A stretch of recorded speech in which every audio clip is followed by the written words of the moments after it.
कविता का केवल कांवड़ ही अर्थ क्यों लिया गया।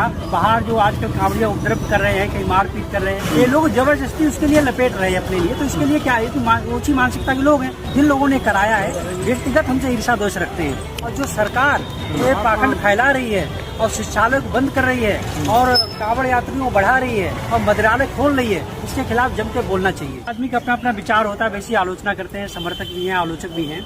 लेकिन जिन लोगों ने हमारे ऊपर आरोप लगाया है, ये लोग कुछ ईर्षा दोष के कारण हमारे ऊपर झूठा आरोप लगा रहे हैं। अगर इनकी भावनाएं हमसे ही आहत हुई होती तो आज जो राजभर मंत्री है इनके, ये तो खुलेआम कह रहे हैं इन पे FIR क्यों नहीं दर्ज करा रहे। हम शिक्षक हैं, हम पे क्यों FIR दर्ज कराई गई है।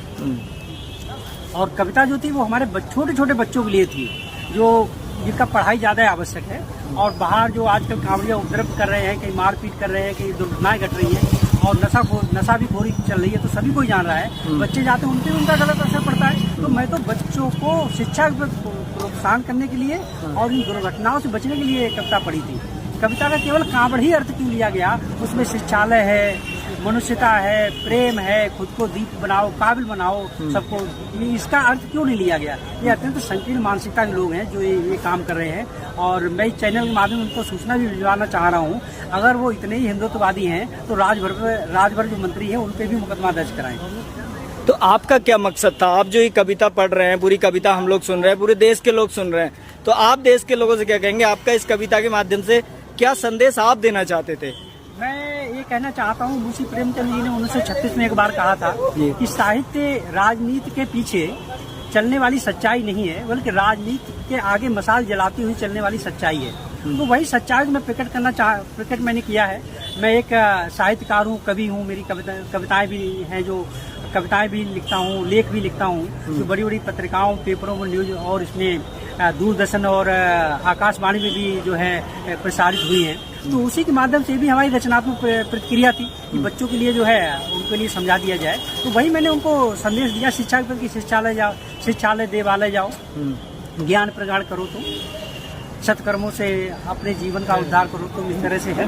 तो इसमें हमारा कोई वो नहीं है, बल्कि जिन लोगों ने कराया है व्यक्तिगत हमसे ईर्षा दोष रखते हैं। अगर इनकी भावनाएं आहत हुई होती तो अब तक ये राजभर मंत्री जो है उन पे भी मुकदमा करा दिए होते। कहीं पे पूरी कविता मैंने धर्म का नाम ही नहीं लिया है जी। कहीं पूरी कविता मैंने जो है किसी धर्म का वो विरोध किया है, ना मैंने किसी कोई टीका टिप्पणी की है। मैं तो सिर्फ छोटे बच्चों के लिए जो है वो किया है।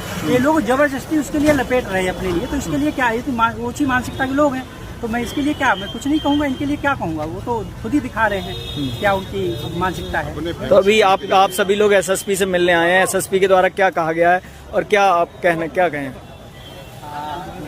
SP साहब ने यही कहा है, ठीक है, इसकी जो है जांच कराई जाए और देखेंगे इसको क्या है।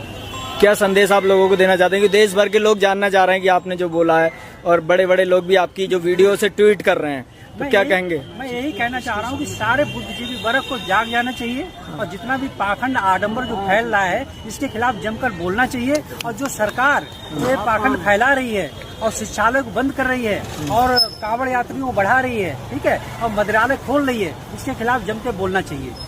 आप जो ये पाबंदी लगा रही है, जो शिक्षक वर्ग जहाँ जहाँ बोल रहे हैं सब पे FIR हुई है, कोई भी छोड़ा नहीं है। ये जो इनकी फांसीवादी मानसिकता है, इसका इस जनता को डट के जवाब देना चाहिए, खुल के आना चाहिए अच्छे लोगों के लिए।